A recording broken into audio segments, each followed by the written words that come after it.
Hey guys, how the hell are you? Time once again for an all-new unbiased gear review. This time on this. The Mjolnir 15-watt guitar head from Joyo.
But first, some quick specs on this unit. So this is an all-tube 15-watt high-gain head. We have two independent channels. We have a clean channel, which supposedly has a crunch channel, more on that in a minute, as well as a high-gain distortion channel in channel number 2. We have the following knobs on the front: gain, bass, mid, treble, master, and presence. All the channels have those knobs. We also have a switch right here that goes between the clean and the distorted channel. We have a boost switch that engages a very, very slight onboard boost, but still useful, still noticeable. We do have a push knob right here, which is for the clean channel, that is meant to act as the sort of switch that engages the crunch function of the clean channel. More on that in a minute. We also have a mid-cut control that honestly kind of engages throughout the amp. So click that thing on in the clean channel, click it on in the distorted channel. It works either way. I did mention this is an all-tube head, so it is boasting 3 ECC83 preamp tubes as well as 1 ECC82. In the power amp section, we have a pair of EL84s, something very familiar to us who have indulged in a few other lunchbox size heads, so not anything that's really all that different, nothing that's against the norm. It does also come with this single button foot switch too for engaging between the two different channels.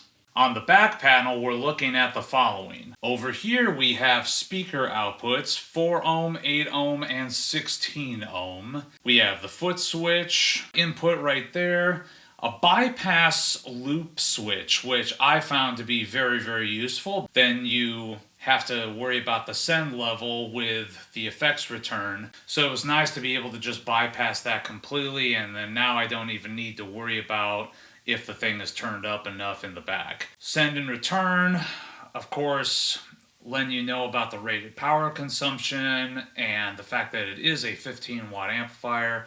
Voltage concerns right there. And also right below that, you'll notice that there is a voltage switch actually. So if you are using this thing domestically here in the States, this being an amp that was initially intended for the European market, by the way, but if you're using this thing domestically in the States, you can just unscrew this, switch the voltage to the proper amount, and you are good to go. So enough talk about the specifications of this unit. Let's just head right into the tone demo so you can see this thing in action and hear how it sounds. For the purposes of this tone demo, I will be utilizing my very, very trusty AC Guitars Skelf.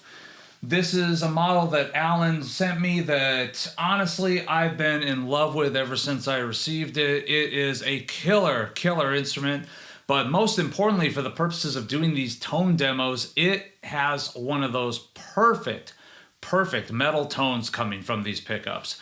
So you've got a nice punchy yet still warm low end going for it, but at the same time enough crisp top end that it really cuts and has a lot of definition. So perfect thing to test out pedals, perfect thing to test out amps.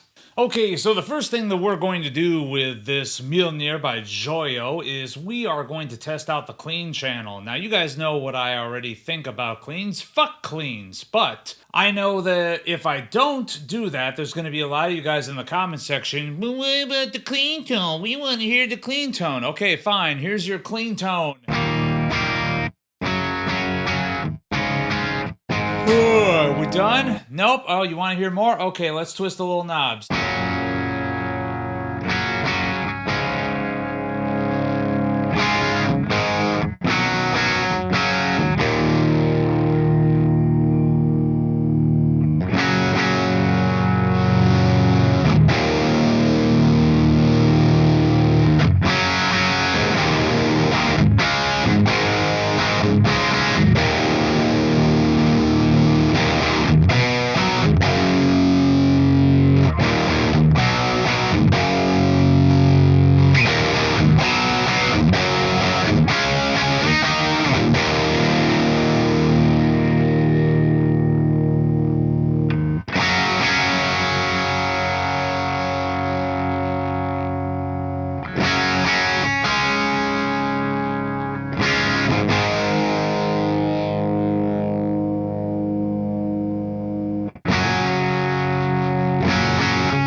Alright, so right away, this is one of the interesting things about this that I've noticed. Alright, first of all, yes, hitting that push knob, hitting that push switch there, does give it a little bit more gain on tap, a little bit more crunch. However, I can't really call that a crunch tone. You'll also notice that the light on this thing is very green, signifying that yes, we are still very much in clean mode. Something that's very interesting about this head is that it's supposed to be that you hit that push switch and that turns that clean channel into a bona fide crunch channel. Now, watch what happens when I put in the foot switch cable.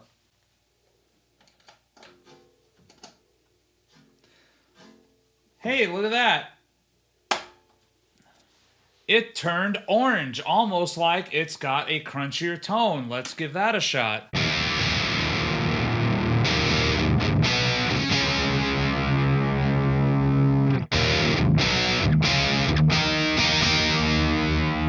Yeah, I think that's supposed to be the crunch tone, which is only really engaged when you've got the foot switch actually in use in the back of the head. What's funny to me, though, is that now there's absolutely no clean channel. Nothing. So it's literally just crunch and distortion at that point. Hey, I'm A-okay with that. Some of you guys, though, that might be looking at this as a potential addition to your Tower of Power might take exception to that now that there is no clean tone. All the same, let's do a little bit of knob twisting on this now so you can hear what the crunch sounds like. That absolutely does nothing too. We still got a lot of crunch.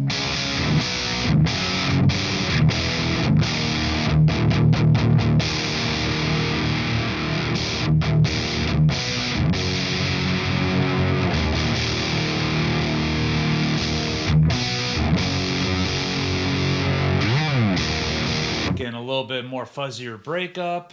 There's a lot of low end mud.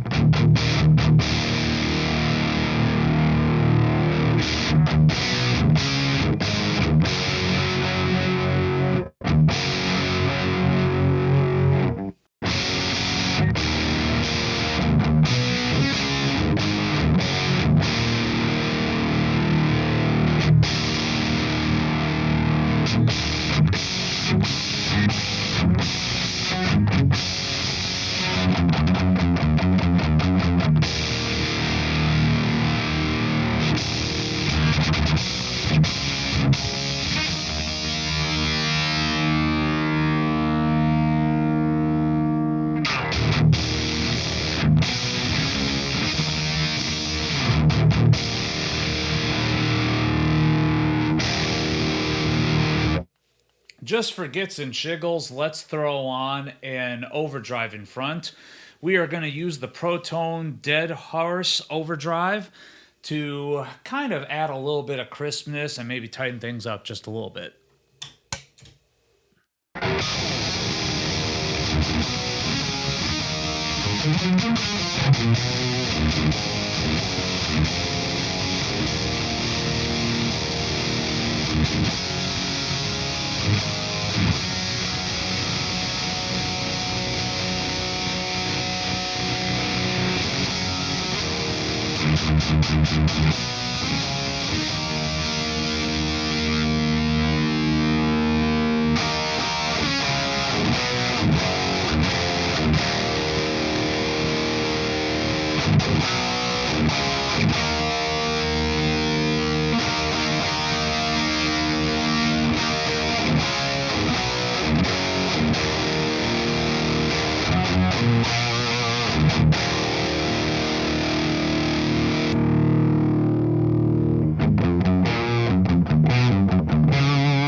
Yeah, I'm not the biggest fan of that either. All right, let's go ahead and unplug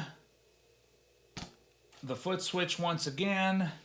Back to the clean tone, but now let's kick on that high gain channel.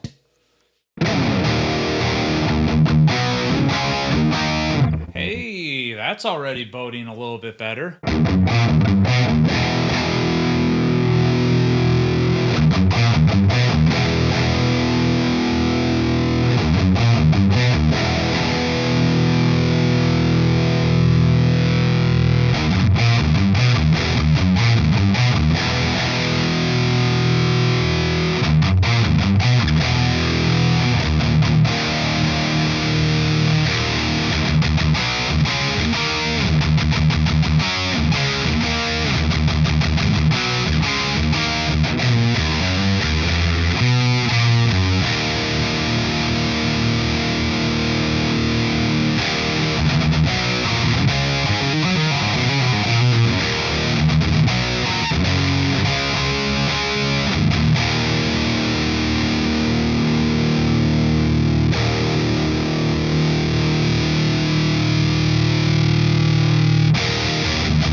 Keeping in mind that this is with the onboard boost engaged on here.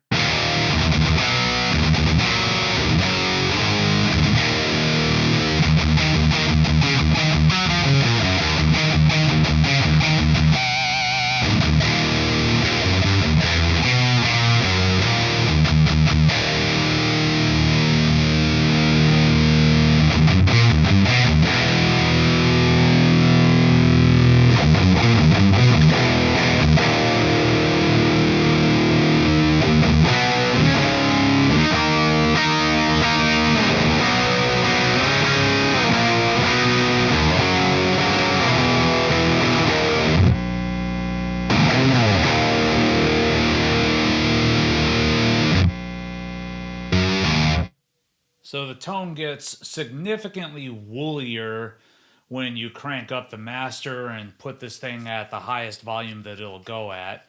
There again, just for gits and shiggles, let's see what happens if we throw in a boost in front. So using these settings right here as a starting point.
So overall, my final thought of this head, it's a little conflicted. I was honestly hoping for a little bit better.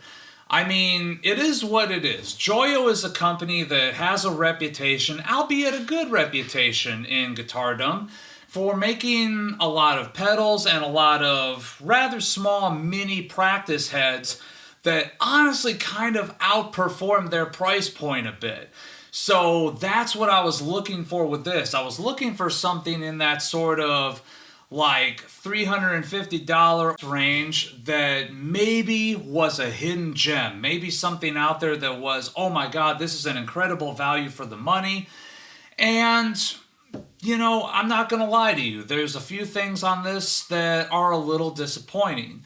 The fact that the switches are a little bit wonky as far as whether or not they work as intended, that's already a bit of a downer. I wish for ease's sake, I wish we had maybe like an extra button on the foot switch that would make this thing operate just a little bit better as far as engaging that clean tone versus the crunch tone. I feel like if the foot switch is not plugged in at all, there's literally no way whatsoever to engage that crunch tone. Not necessarily a bad thing in my opinion, because if you'll remember, I wasn't really all that impressed with that crunch channel. I thought it was very, very lacking.